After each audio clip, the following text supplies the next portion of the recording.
আজকের ভিডিওতে আমরা ইন্ট্রাভেনাস ফ্লুইড সম্বন্ধে আলোচনা করব, যেটা প্র্যাকটিক্যাল পরীক্ষায় আসে। তাহলে চলো দেরি না করে শুরু করা যাক।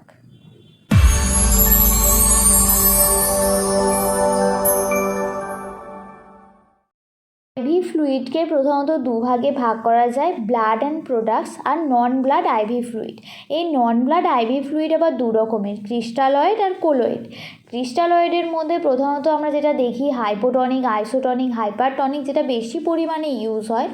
আইসোটনিকের উদাহরণ হচ্ছে NH, DNS, RL, D5। হাইপারটনিকের 3% NaCl আর হাইপোটনিকের 0.45% NaCl। কোলোয়েডের মধ্যে যদি ধরি প্রোটিনাস আর নন প্রোটিনাস, তার মধ্যে জিলাটিন, অ্যালবুমিন, আর ওদিকে নন প্রোটিনাসের মধ্যে ডেক্সট্রান এর এক্সাম্পল।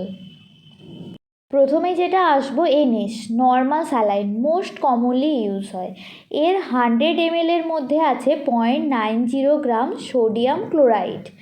এর ইন্ডিকেশান কি, কখন দেব, ডায়রিয়া, ভমিটিং এই সময়ে, তারপরে ডাইলিউটিং প্যাকড RBC, তারপর যে কোনো ড্রাগ ডাইলিউশনের ক্ষেত্রে, শক, ডিকে, রিসাসিটেশনের ক্ষেত্রে নর্মাল স্যালাইন দেওয়া হবে।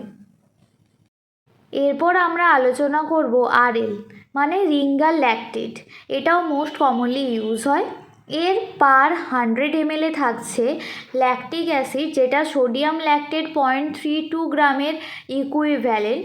সাথে থাকছে সোডিয়াম ক্লোরাইড 0.60 গ্রাম, পটাশিয়াম ক্লোরাইড থাকছে 0.04 গ্রাম, ক্যালসিয়াম ক্লোরাইড থাকছে 0.027 গ্রাম, আর ওয়াটার ফর ইনজেকশান।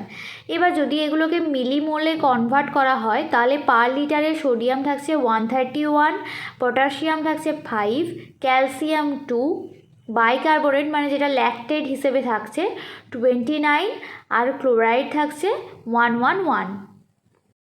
কখন কখন দেবো RL?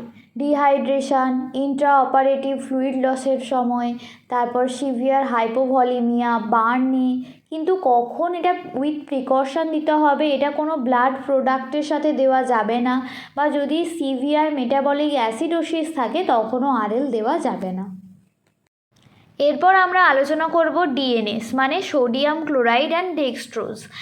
এর প্রত্যেক 100 ml কী কী আছে, ডেক্সট্রোজ অ্যানহাইড্রাস আছে 5 গ্রাম, সোডিয়াম ক্লোরাইড আছে 0.9 গ্রাম।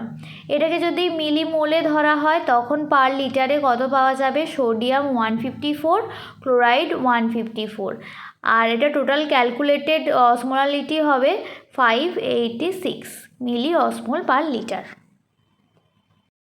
এবার কখন কখন দেব, ইন্ডিকেশান কি হবে, মেনটেনেন্স অফ সলিউশন, যে কোনো কিছু মেনটেনেন্সের জন্য, ফ্লুইড সলিউশন মেনটেনেন্সের জন্য, তারপরে যদি এনার্জি ডেফিসিট হয় সেটাকে কারেকশানের জন্য, এটা যে কোনো ফ্লুইড ব্লাডের প্রোডাক্টের সাথে দেওয়া যেতে পারে। এরপর লাস্টে যেটা আলোচনা করব সেটা হলো D5, মানে ডেক্সট্রোজ ইনজেকশন 5%।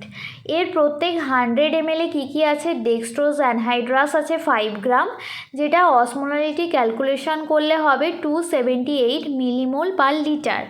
এর ইন্ডিকেশান কি, যখন দেখব কোনো পেশেন্ট মুখে খাচ্ছে না তখন তার ওয়াটার ব্যালেন্সটা মেনটেনেন্সের জন্য D5 দেওয়া যাবে, পোস্ট অপারেটিভলি দেওয়া যাবে, হাইপার ন্যাট্রিমিয়া থাকলে দেওয়া যাবে। কিন্তু যদি এর রিসাসিটেশন দরকার হয় পেশেন্টের, তখন কিন্তু D5 দেওয়া যাবে না।